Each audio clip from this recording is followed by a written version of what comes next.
Hello, my wonderful third graders. I hope you're having a fantastic day. We're still talking about colonial America. This is lesson 3. We're going to learn more about Jamestown and the Powhatan. Let me make sure I say that right. The Powhatan. I looked it up so I could say it correctly today. Some vocabulary you'll hear throughout the read aloud. Amend means to change or add to. Anxiously means nervously, cautiously, excitedly. Consequently, therefore, happening as a result of something else. Destined means headed for, planned, or determined. Devoured means ate, consumed, taken in, or taken over. Sparingly, conservatively, or carefully means like you're trying not to use as much of something. Squabbling is fighting noisily over something that is not very important. Maybe your parents have said to you and your siblings, "Stop your squabbling." Kind of fun to say. Starving time is a noun. It's a time during history when many colonists at Jamestown died because of a lack of food. Captain John Smith was hardworking and organized. Many historians believe that without him, Jamestown would not have survived. When John Smith finally took charge of the settlement, he did not beat around the bush. If you beat around the bush, you hint at something instead of saying exactly what you're saying. He just came out right out and said what he was going to. He didn't try to make it sound better, make people feel better. He just told them. Smith introduced a very direct rule. Only those who worked would eat. Do you have that rule at your house? Do you have to do chores to be able to eat? As you can imagine, Smith was not very popular with everyone, especially the wealthy, young adventurers who had never worked a day in their lives. John Smith knew it would be a huge challenge for the settlers to survive the cold winter months.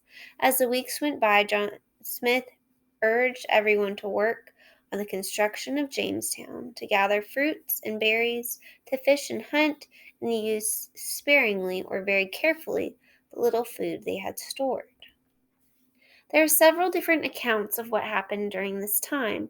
One well-known version of the story, which you may have heard, tells how when the winter months came, many of Smith's fellow settlers were sick and starving to death. John Smith set off to hunt and persuade the Powhatan to give them food.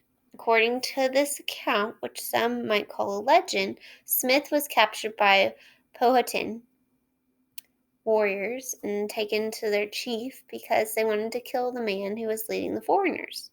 Then, as the story goes, just moments away from Smith's death, the chief's young daughter, Pocahontas, or Matoaka, begged her father to spare Smith. And the chief agreed to his daughter's request, and Smith was released. You can see it happening in this picture. The chief looks mad. There's Smith. This must be Pocahontas. Chief Powhatan's daughter is commonly known today as Pocahontas, but her given name was Mahatoka. She became known by another name later in her life. Listen to find out the other name by which Pocahontas became known. Many historians today believe that this may be a romanticized version of what happened. So they've changed a little bit to make it sound better like a story. They believe that Powhatan did not actually intend to kill John Smith. Instead, he wanted to adopt Smith into the Powhatan tribe. This common ritual in many Native American cultures involves the figurative killing of a person's identity in order to be reborn into a new identity. So if it's figurative, it's not actually literal. They're not killing someone. They're just taking away who they used to be to make them somebody new. So these historians believe that the Powhatan were going to figuratively kill John Smith's English identity so he could become a Powhatan. When Smith returned to Jamestown settlement, the colonists had abandoned their work schedule. They were squabbling or arguing among themselves again. Snow was on the ground and their food supply was very low. Some were even spending their time foolishly searching for gold. Smith was not pleased. He reminds me of like a teacher who leaves the class alone for a few minutes and then comes back and there's chaos and they're going crazy. He immediately set to work hunting and fishing and doing what he could to persuade his cold, hungry, disheartened companions that all was not lost. Do you think a young girl such as Pocahontas would have been able to persuade her father, Chief Powhatan, to change his mind if he had really intended to kill Smith? Maybe.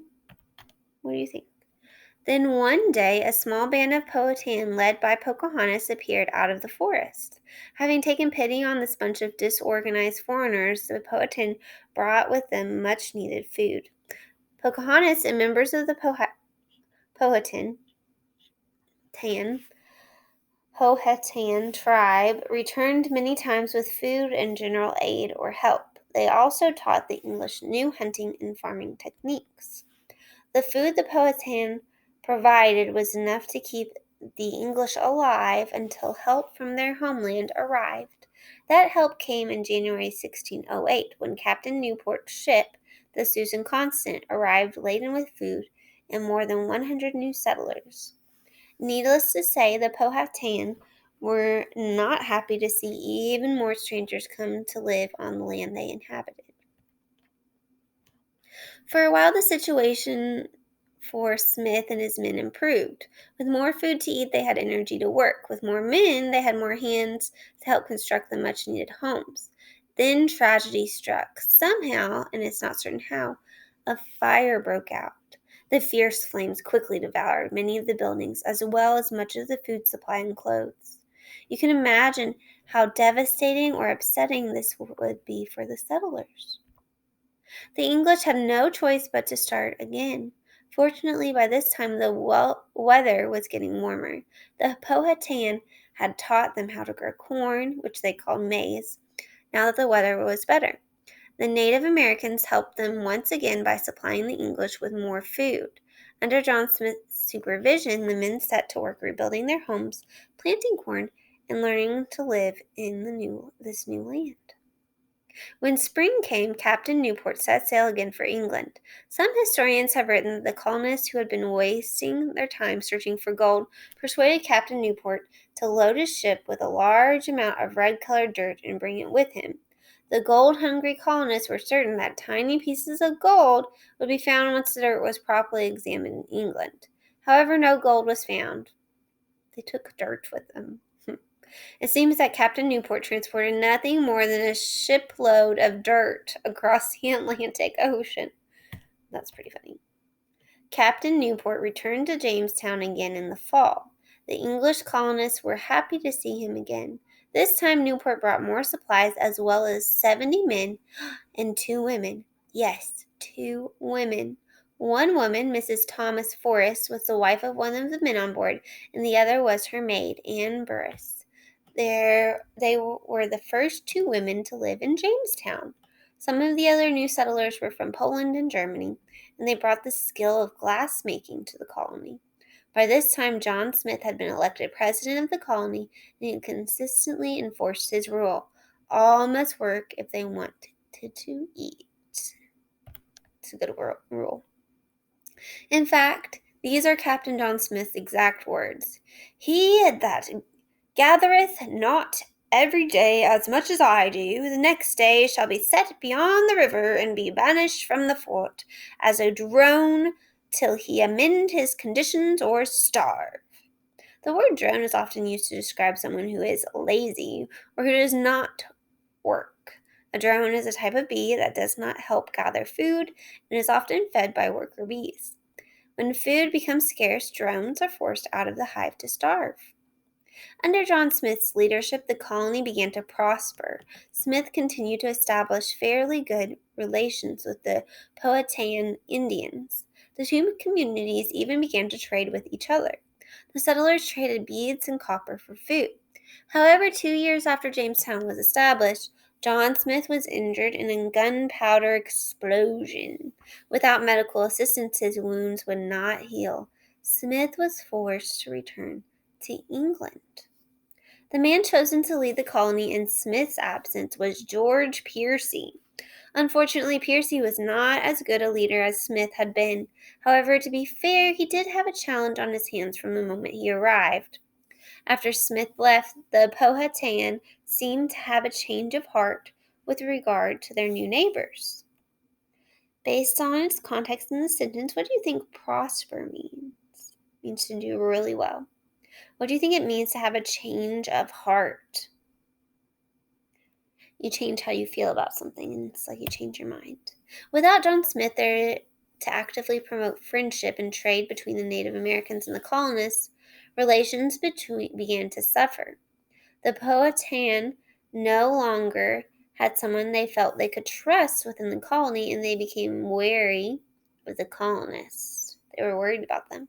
They began to raid Jamestown and steal essential supplies, especially food. They fought with the English settlers, killing some of them. In addition, the English settlers, without John Smith there to enforce his rules, did not manage their food supplies as carefully as they should have. Then, once again, part of the settlement caught fire. Oh.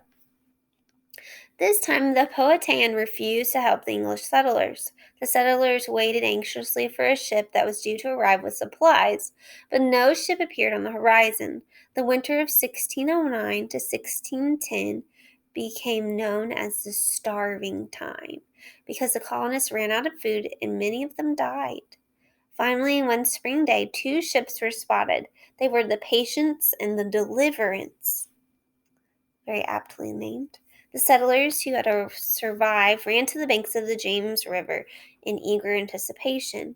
Both ships had been badly damaged at sea and had just barely made it to Virginia. The ships were low on supplies. The settlers begged to be taken back to England, and the two captains agreed. So patience is the ability to wait without complaining. Deliverance is the state of being saved or set free. Those are good names for those ships. They needed patience and they wanted deliverance. Perhaps the most incredible part of the story is what happened next. Just as the surviving settlers had turned their backs on Jamestown and set sail for England, they spotted an advance party of Englishmen sailing towards them.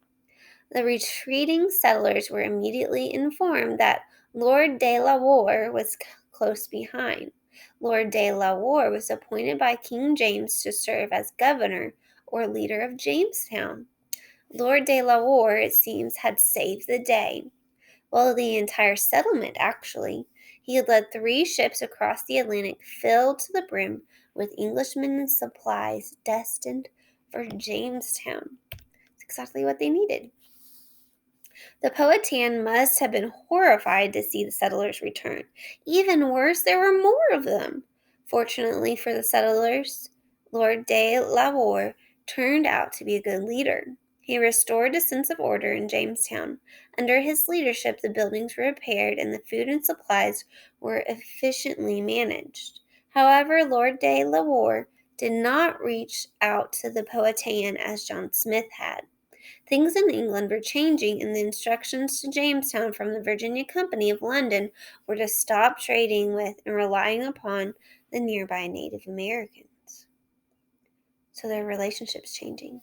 Over the next several years, more and more skilled settlers made their way to Virginia. Eventually, in 1619, the first shipload of women arrived. Colonists began to raise families in the English colony.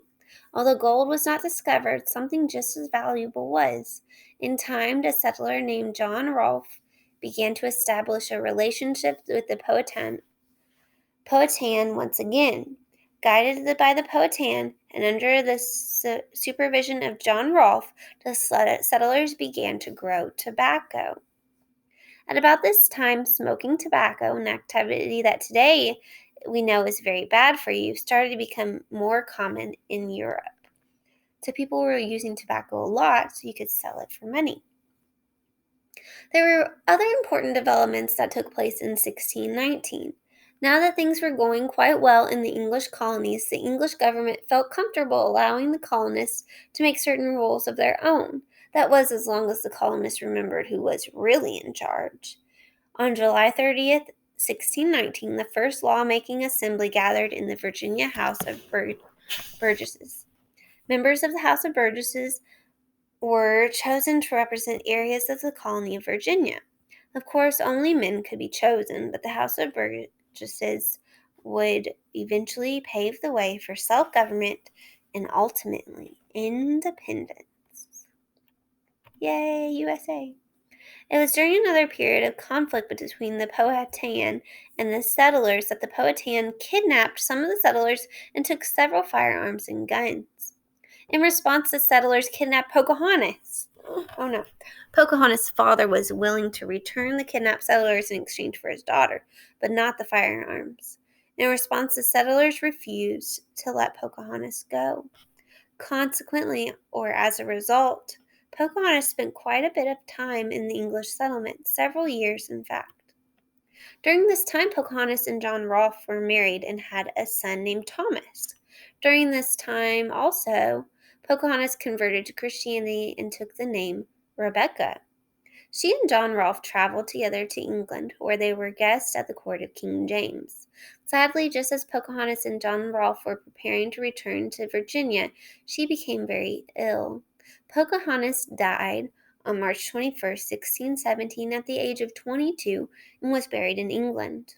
Later, in the last years of his life, John Smith spoke of Pocahontas and said that without her help and the help of the Powhatan, Jamestown would never have survived. Perhaps this colony was given the wrong name. What do you think?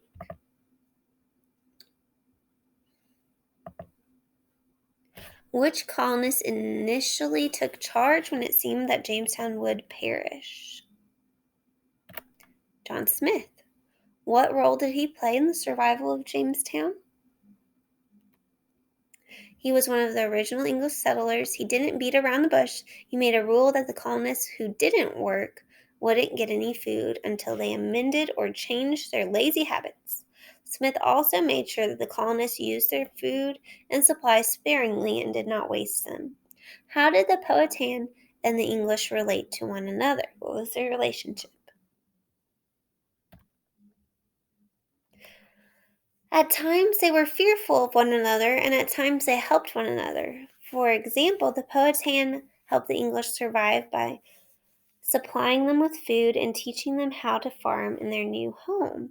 But there were also conflicts between the two groups involving attacks and kidnapping. Why do you think the Powhatan chose to sometimes be helpful and sometimes harmful to the colonists? Which colony? Oh, I just read that. Who was Pocahontas, and what role did she play in helping the Jamestown settlements survive?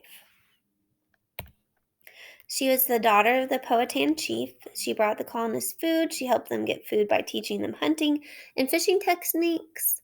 By some accounts, she helped spare John Smith's life. She was kidnapped by the settlers. She married John Rolfe and had a son named Thomas.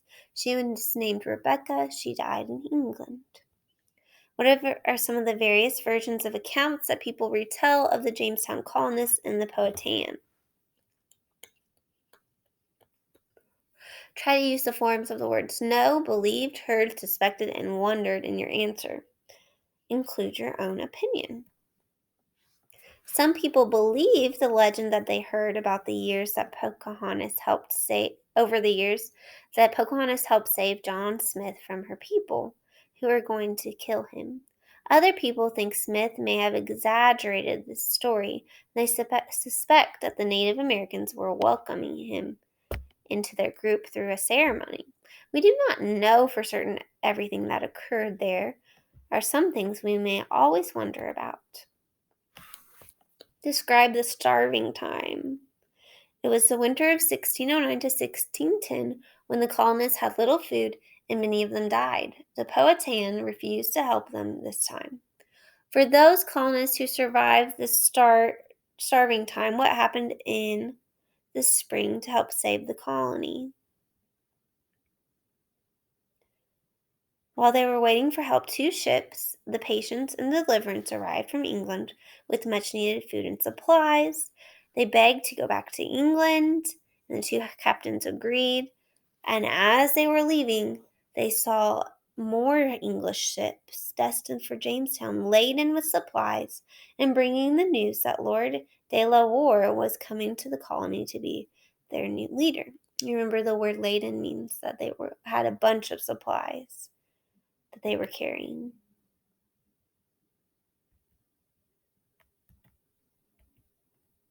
What did John Rolfe do with the help of the Powhatan that not only saved the Jamestown colony, but also made it very prosperous? It made them money. He taught the colonists how to grow tobacco. You heard in the read aloud that John Smith said that Jamestown would never have survived without the help of Pocahontas and the Powhatan. Who do you think was more important to the survival of Jamestown, John Smith or Pocahontas and her people? Why? Do you think this colony received the wrong name? If so, what do you think the colony should have been named? Your word for today is consequently. In the read aloud you heard, consequently, Pocahontas spent quite a bit of time in the English settlements, several years in fact. Say the word consequently. Consequently means as a result of, or happening as a result of something else. Bradley did not study for his test. Consequently, or it's like in consequence, he received a bad grade. So, an idiom is an expression whose meaning goes beyond the literal meaning. It's not exactly what it says, what the words say. Idioms have been passed down orally or quoted in literature and other printed texts. They often use figurative language, meaning that what is stated is not literally taking place.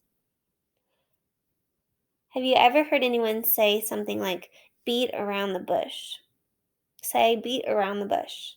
So it's an idiom. It literally meaning of the phrase comes from a certain hunting practice carried out years ago. Hunters would have their servants run around the bush to scare the birds out from hiding, and then the hunters would take real action by shooting the bird. You heard that John Smith did not beat around the bush when he told the Jamestown colonists that they would have to work if they wanted food. This figurative use of the idiom means that John Smith took direct action and told the colonists exactly, clearly, and honestly without trying to hide his intentions. He didn't try to make it seem nicer than it was. He said exactly what he meant. He didn't beat around the bush. All right, so remember to finish filling out this form this teacher made about Jamestown for me, please. We'll talk more about it in the afternoon wrap up.